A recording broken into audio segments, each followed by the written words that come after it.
Hey guys, me Keith, Elder Rock back, Arcade Laboratories with some more viewer mail. So let's flip the camera around and we'll get to the next question here. Our viewer mail saga.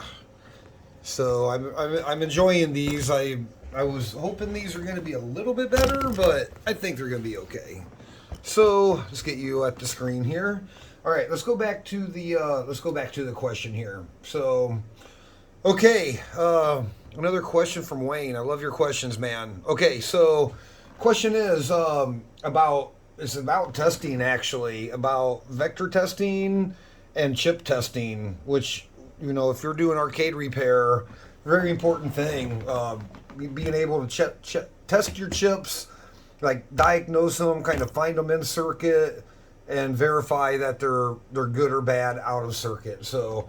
The question, when testing various TTL chips on arcade boards using various EEPROM programmers, which some will only have one vector test while others will test the TTL chips using multiple vector tests. What is a vector test? When looking at the EEPROM programmer's window editor, how can you test how many vector tests are in the algorithm? The more vectors test will troubleshoot TTL and CMOS chips are better for narrowing down the bad chips. Yes, Wayne. So the more tests that you put through a chip to test its completion or whatever, if you will, the more vector tests, the better. Okay, what is a vector test? So I think I don't know. I was just kind of messing around. Vector test is quite simple. Yeah, we're on Wikipedia. Big surprise there, right? So a vector test basically is just a set of inputs, to test a set of outputs. So, for example, so vector test. Let me flip the camera around. I'll actually talk to you for a minute. So, vector test, not too hard. So vector tests are pretty much it's an algorithm. A different series of inputs that will generate a series of outputs. Now, given whatever chip you're working on, if it's a TTL, CMOS, SRAM, or whatever, there are expected outputs. So the algorithm is designed to put in known inputs to test and verify the known output. So any deviation there, you'll get a pass. So it's like, in my work, we call them like test limits. So, you put in your known good limits and you should have output good limits. But in the world of digital, in the digital world, your test inputs are usually going to be binary, ones and zeros, and at certain voltage levels. So a vector test is really just a set of inputs into a system to test its output.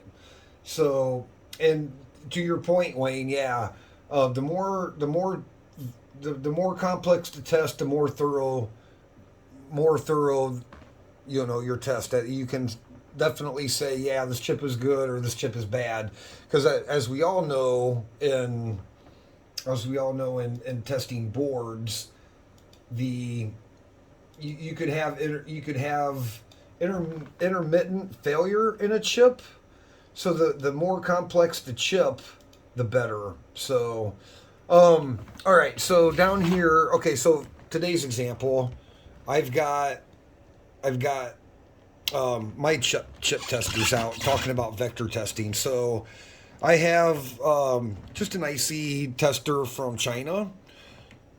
I can't really say it's from anywhere else. So the vector testing in these, so like this IC tester is really just going to test TTL and CMOS chips, logic chips. It's small, so you can kind of just guess that it's whatever's inside the processor is going to be very limited. So IC chips aren't too hard to test because you usually just gates, ones and zeros, and an output. So for this example, just using a 74LS08, which is a what is that guy? it's a quad. It's a it's a quad 2 input and gate. So basically, yeah, we'll go to the screen in a minute. Actually, maybe I can do both at once. So basically, I'm going to talk about vector test on this guy, for example. So it's a quad 2 input and gate. And so this is a good chip. So let's go to the test. Oh, we got to go search. It's actually been a while since I used this because I use my retro chip tester now. Let's go over and test it and see what it does. Well, we know what it does. It's going to test, so we're going to hit enter button. And see, it's pretty much instantaneous. So it's pretty much, so on that vector test, the pattern is, if we look at the gates here. So it's going to put in inputs, and it happens very fast. It's going to put in a 1 and a 1, a 0, 0, a 1, a 0, a 0, 1, and it's just going to check the output corresponds with the job of a AND gate. So the algorithm, the vector test is pretty much just a binary input of the truth table. Call it the truth table. And for some reason, this that data sheet does not have the truth table. So it's pretty much just going to test this, right? It's just going to test, make sure inputs A and B, when they're both 0, the output 0. A is 0, B is 1, output is 0. It's an AND gate. So both A and B have to be 1 for your output to be 1. So the vector test for this, the pattern, is quite simple for that. So a vector test is just a series of putting those in and making sure you're getting those out. And then, so let's go down to the chip tester. I got a little something different up here. So I have a 6116 SRAM in here. So I'm going to pull that up on the data sheet. I'm going to pull the data sheet up too. Because this is where it gets more complex into what you're talking about, Wayne, as far as the more thorough the algorithm, the more thorough the reliability of the test, especially with SRAMs. Oh, wrong mouse. So there's a truth table. So the algorithm needed part of the algorithm needed. This is a much more complex chip. Let's go up, before we start there, let's go up to the, I guess we'll start here. Yeah, this is a much more complex chip. So this is a 16K by 8-bit RAM chip. So you have your address line inputs, and then you have your input outputs. And we have a write enable, an output enable, and a chip select. So the algorithm for this guy is going to be much more complex because we have to read and write into each bank of memory given a write enable, output enable, and chip select. So now what those kind of look like, and I got the retro chip tester book, and I covered this kind of in another video on the chip tester. So examples of a correct, now these kind of what it looks like in your editor. I'm thinking I don't have an EEPROM reader with an edit window. I have some of those at home, but not here. So kind of looking through here. So it's just showing some of the tests that it's going to be doing. So for each memory address, it's just going to write. I'm going to do a Q test. This is, and I don't know what all these mean. I'm sorry. Q test is going to write values. Yeah, 0101. Gonna write all of those. And so to your point of the more tests, the better. Yes, correct. And that's why a lot of the higher end testers will have random tests.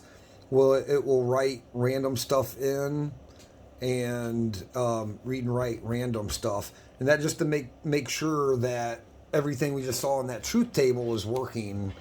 So I guess if you have an editor, like how can examples of defective?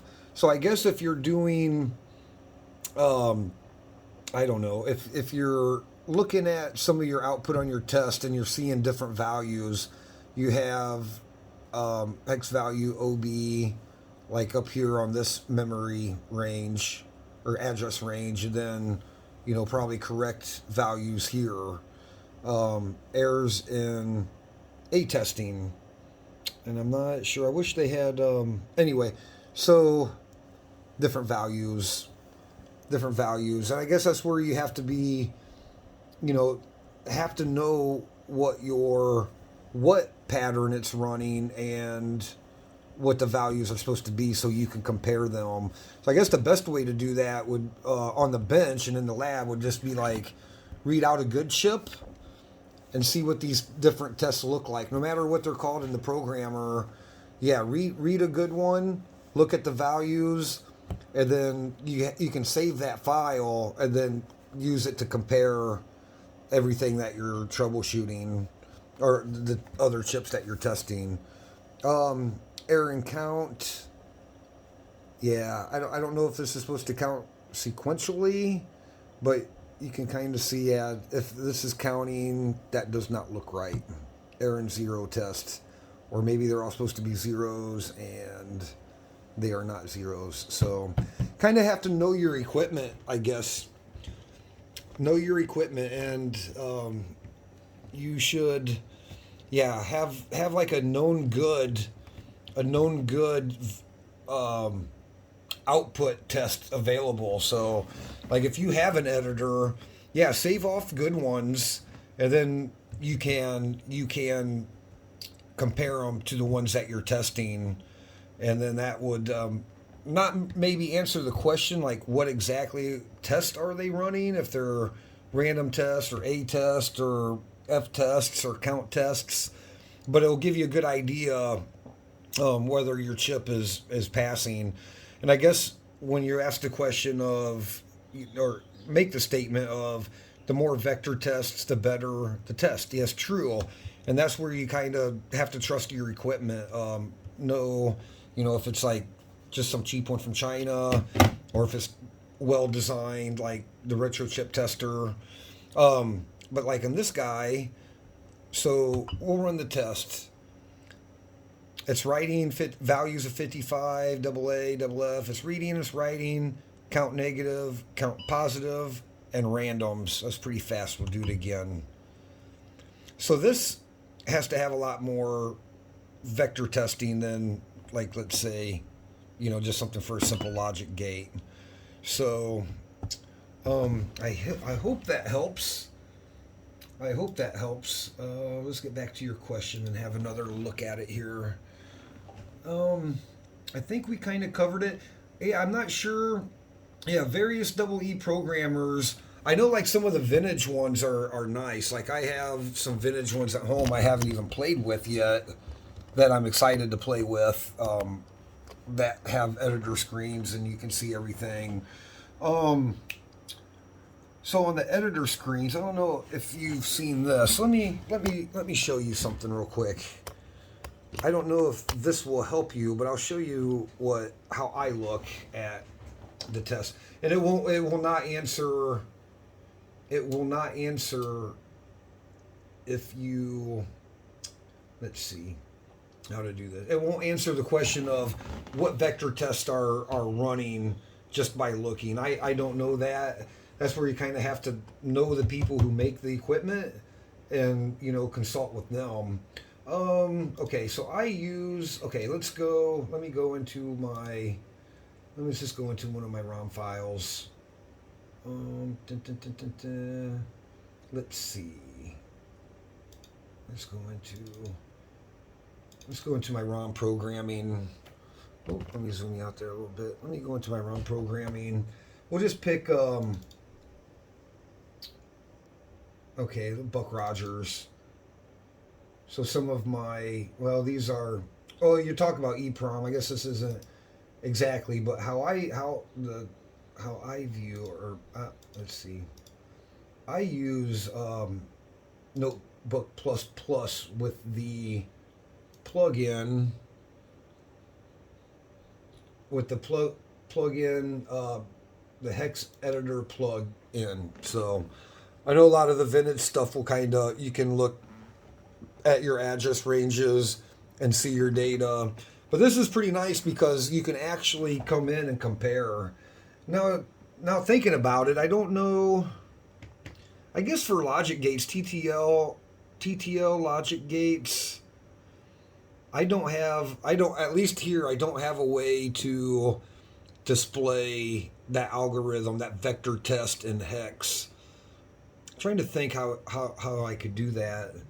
I know with my data IO you can, but I just don't have anything here like that. But this is pretty nice because you can, like, if you can open your TTL and CMOS algorithms here, you could compare them. So like on your plugin, you can come in and compare as well. So anyway, probably a little off topic there, but I hope that helps a little bit about vector testing.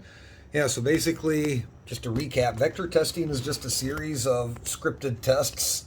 Well, not scripted, I guess, in this case, but they're a series of patterns and algorithms. There are several different algorithms, and I'll post some links down below. Yeah, just you can get into the math all day on that, but yeah, I think that's it. I think I'm just going to wrap that question up here. Okay, thanks for watching. Catch you on the next round. Dun, dun, dun, dun, dun.